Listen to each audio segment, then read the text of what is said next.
Hi, welcome to another episode of the Megan Walrod Show. I'm your host, Megan Walrod, and this is episode 6, where we're talking all about inner critic, friend or foe.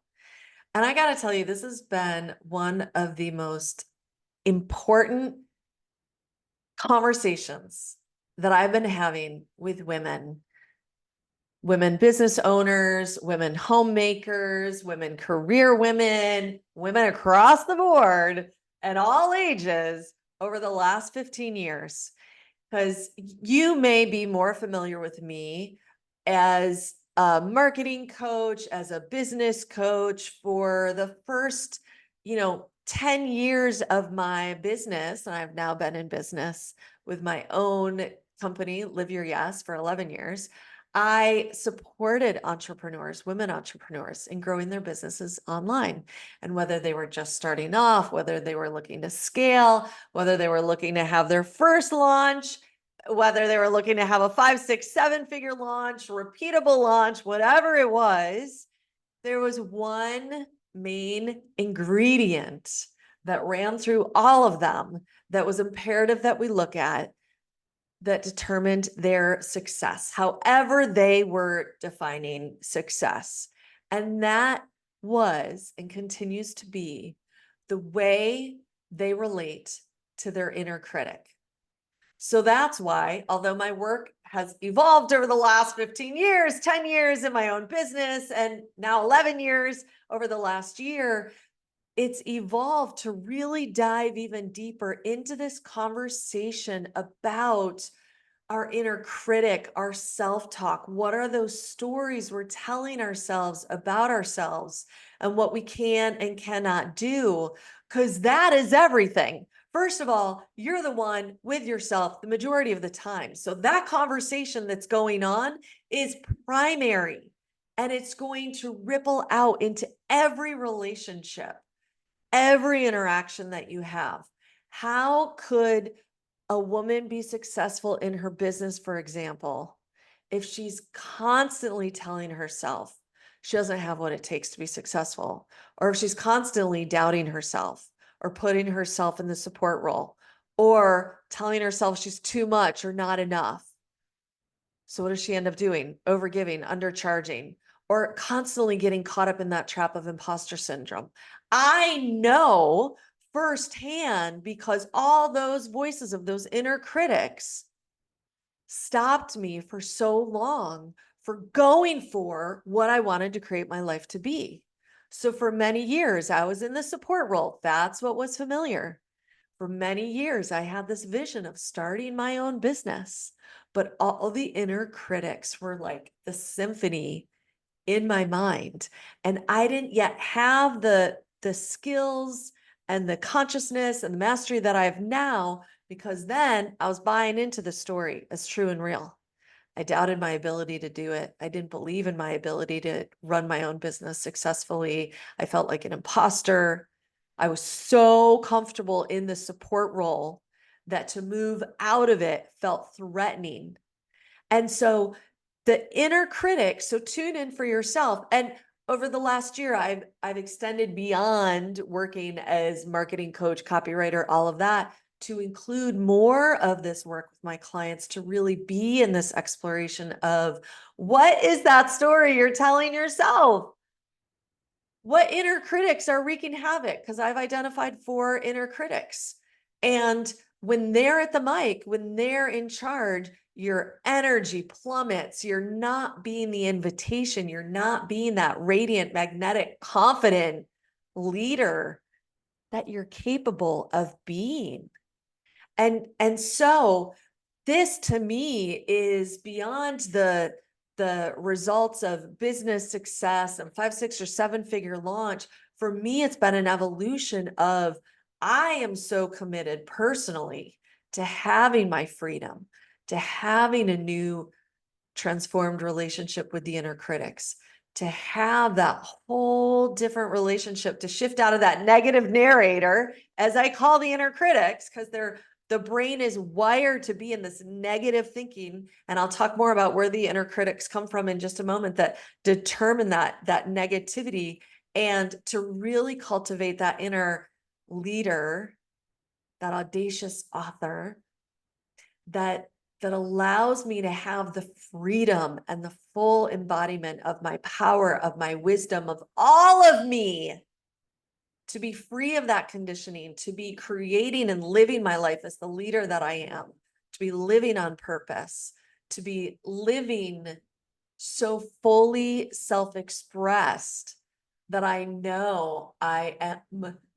living my life fully and being and doing what I came here to be and do. And that's what turns me on so much. And that's why you've been hearing me talk more about these themes over the last year. And if this speaks to you, if you're also just like, yes, you'd be willing to crawl through anything to have you, to be free of that conditioning that tells us that we're unworthy or second-class citizens as women. Like, this is the show for you. This is the episode for you. I might even be the coach for you.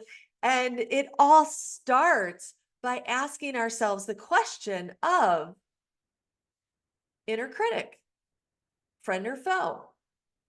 Because how we answer that question determines how we live our life. So we've talked about inner critics. What is it? It's that voice inside that's having us doubt ourselves or not prioritize ourselves or feel that contentment and, well, not contentment, but comfort in the support role, that even though there might be resentment and frustration about it, there's fear to change it, right? Because the inner critics are just like, you're bad and wrong. You're doing something bad and wrong, right? And so the inner critic is that voice inside the head that when she's got the mic, she's in control, which can have us feeling like the inner critic is the foe. She's the enemy. She's the one to fight. She's the one to battle, or she's the one to avoid. How do we avoid the inner critic? Well, don't go beyond your comfort zone. How do we avoid the inner critic? We start listening to her and being the doubting people pleaser imposter that we believe that we are. The inner critic starts to be quiet when we're buying her story and true is real and don't try to live our brave lives unapologetically. So we can try to avoid her, repress her, neglect her. I'll say more about that in a moment. Or get in this power struggle with her. We try to shut her up. We call her a jerk face. We tell her she's bad and wrong. And then we start judging ourselves. Why do I still have these judgments of myself? I know better. I've committed decades to personal growth and self-discovery and thousands and tens of thousands and hundreds of thousands of dollars to programs and programs and programs and coaching and mentorship and all the things, right? So there's this judgment upon judgment. And when we view the inner critic as a foe, as the enemy, nobody wins. Nobody wins. You might think that she wins. In some ways, you do if you're just looking at the surface. But we're going to get below the surface today and explore this more about how actually no one wins. Because the truth is, like I said, if you view her as a foe, she's going to be a foe. She's going to be your biggest enemy. If you begin to view her as a friend without buying her story, everything starts to change. When you can understand that she's here with a message for you. And in fact, when you can begin to relate to her as a sign that you are going beyond your comfort zone, and instead of rejecting her or yourself, start to appreciate her and yourself. Because every time she shows up now, if you're not looking at her as the enemy, and if you're conscious of her, so oftentimes the inner critic is either foe, friend, or what do you mean inner critic? We go so unconscious to her voices that that's just the story we're believing. And that's just setting us up to live a limited version of ourselves, if that's the narrator of our lives. So even being able to see it as a foe, you want to celebrate that because you're like, okay, I'm aware of my inner critic, right? Now, when you see her as a friend, you start to appreciate her. You start to acknowledge, I'm going beyond my comfort zone. She's showing up right now because she thinks I'm in danger. So treat her as a friend, and you learn how to access the gifts that she actually has for you. So first though, let me pause for a moment and let's look at where do these inner critics, and I've identified 4 of them, and I call them the negative narrators. And if you want to find out which one is your primary one, the one that's the loudest, and as a result, the one who has like the most of your hidden power, you can take my quiz at meganwalrod.com/quiz. Super fun, super fast, 7 questions, and you'll get your results right away. But keep listening to this, okay? So inner critics, these negative narrators, where are they coming from? Well, they're coming from the conditioning of our culture that is trying to control us, especially as women. Because check it out. Society's expectations of us and all the lessons we've learned since we were in the womb, little girl, teenager, adolescent, millennial years, and to our midlife, all throughout, we've been conditioned from society to doubt ourselves, to look outside of ourselves to the authority to tell us what to do. Because your mom knows best, your dad knows best, your teacher knows best. The police officer knows best. The guidance counselor knows best. The doctor knows best, right? We've been taught to look outside of ourselves to the other people for input on how we should live our lives. So we've been taught to doubt ourselves because we can't really trust. We don't know what's good for ourselves, right? Conditioning designed to control us. People pleasing. That's even more conditioning. We've been taught to be pleasing, to not rock the boat, to make other people in our family, in our community, our highest priority, above us even, that it's important to please them, to make sure they are okay, that they are happy with us. Because when they are pleased, when they are happy, then just maybe we'll be okay.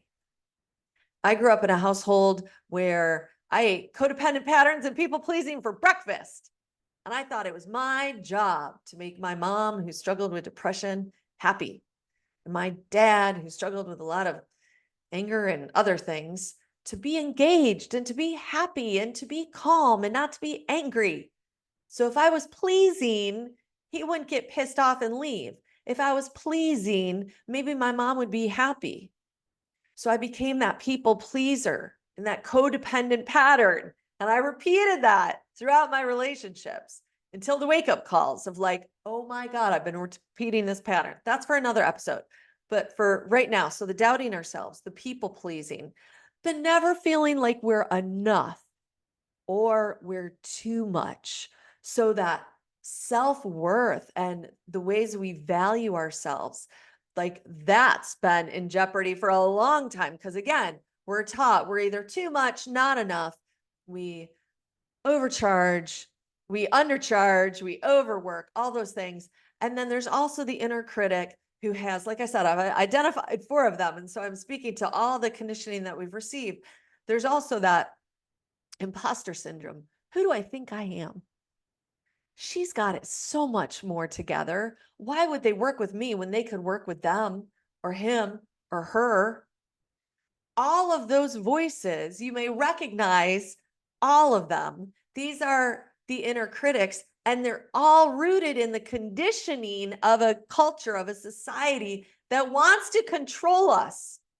So when we as women doubt ourselves, prioritize everyone else over ourselves, question our value, question our ability to really stand in an inner authority and turn our dreams into reality, we are controllable and we are tamed. And as Glennon Doyle reminds us in her book, Untamed, you are not crazy, because when you're living with these stories that feel like such lies, but so true at the same time, and you feel crazy, may remember you're not crazy. You're a goddamn cheetah. You are a wild animal. You are a wild woman in the cage of this conditioning that then gets reinforced by all these experiences with teachers and parents and, you know, our religious upbringing, our non-religious upbringing, our peers, our friends, our siblings, like all of that conditioning gets enforced because we're all living in the same goldfish bowl. We're all swimming in the same waters. So opening our eyes to seeing that inner critic is is a result of all that conditioning. So the next time you hear that inner critic who's saying things like, you can't trust yourself, you just don't even do that. Other people can do it so much better than you. Don't start your own business. Don't do that. Or don't start that podcast. Or don't write that book. It's already been done. Or like, oh, you're being too much. Rein it in. Whenever you hear her, I'm going to invite you to see her as a part of yourself that's been conditioned from a very young age. So this is a very young part of you that she doesn't want you to yell at her and tell her what a jerk face she is and how bad and wrong she is. She is just trying to protect you. She fully believes that if you wear that thing that she thinks is too dangerous to wear out, or if you say that thing, or if you prioritize yourself, or if you trust yourself, that's dangerous because she's been taught it's dangerous to trust yourself, to believe in yourself, to know your value, and to speak your truth. She's been taught that all of that is dangerous, and she's had evidence of how it is dangerous. And so she's just trying to protect you. So if you want to start to change your relationship with your inner critic, the number one thing is to commit to seeing her as a friend and learn the art of befriending your inner critic. This does not mean to buy her story as real and true. Instead, it means recognize her story, that negative narrator role she's playing in that story she's telling you is designed to protect you. She's trying to protect you. And that conditioning is designed to control you. Because check this out. Excuse me. A woman who is controllable, that so much benefits the patriarchy, doesn't it? It's so much better when all these women can be controlled to think they can't trust themselves and they're too much or not enough, right?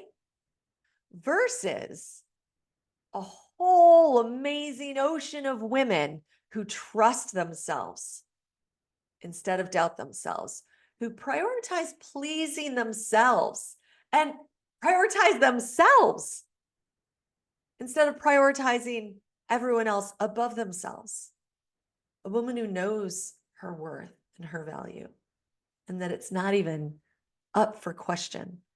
A woman who takes her seat as the authority of her life and believes in herself and her ability to lead her life.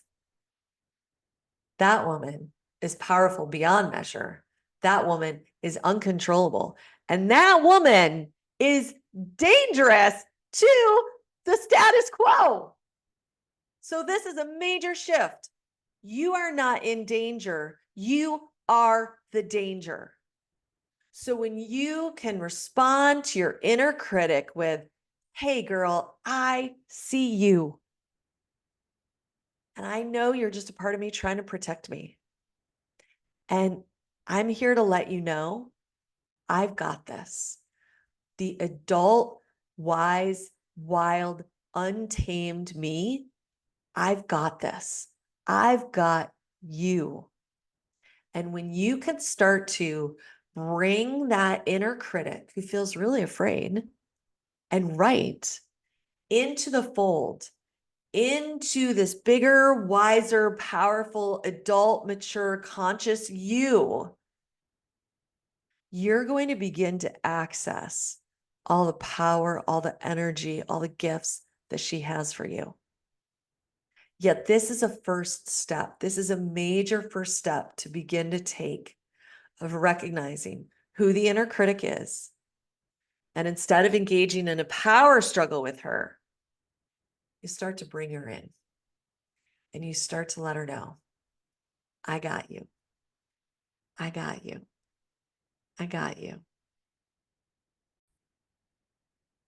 So there's so much more that I'm excited to share with you about these 4 specific inner critics that I've identified. And again, I call them the negative narrators. And in my next several episodes, I'm going to be unpacking even more the details of who they are and what their hidden gifts are and tips for how to access them. Because this was a big first step to take today, if you've taken it, to begin to have this mindset shift and start to put into practice not only the mindset shift of recognizing, have I been viewing my inner critic as an enemy? Is it time to start to embrace her as a friend? Am I doing some of both? If you've been embracing her as a friend, that's great. We're going to go to the next step though, because it's one thing to be able to work with her in this way, to befriend her, to recognize where she's coming from and bring her into the fold. It's a totally other thing to begin to access her antidote and these gifts. So stay tuned for future episodes. If you want to find out who is your primary inner critic, so you have a name for her, because that's another powerful step in the befriending your inner critic, to be able to name her. Take my quiz. You can get it at my website, meganwalrod.com/quiz. It's fun, it's fast, it's insightful. You'll find out your primary one, meaning the loudest one, and that will set you off on a path of really getting intimate with her, tips for how to befriend her, and how to access her hidden gifts. So that's available to you at meganwalrod.com/quiz. And come on over, jump into our private Facebook group and share with us your relationship with your inner critic, what it's been, and what you might be committed to going forward. I look forward to hearing from you. Thanks for tuning in. Until next time, play with what's possible for you when you befriend your inner critic, and be open to being surprised to what becomes available to you. Bye-bye.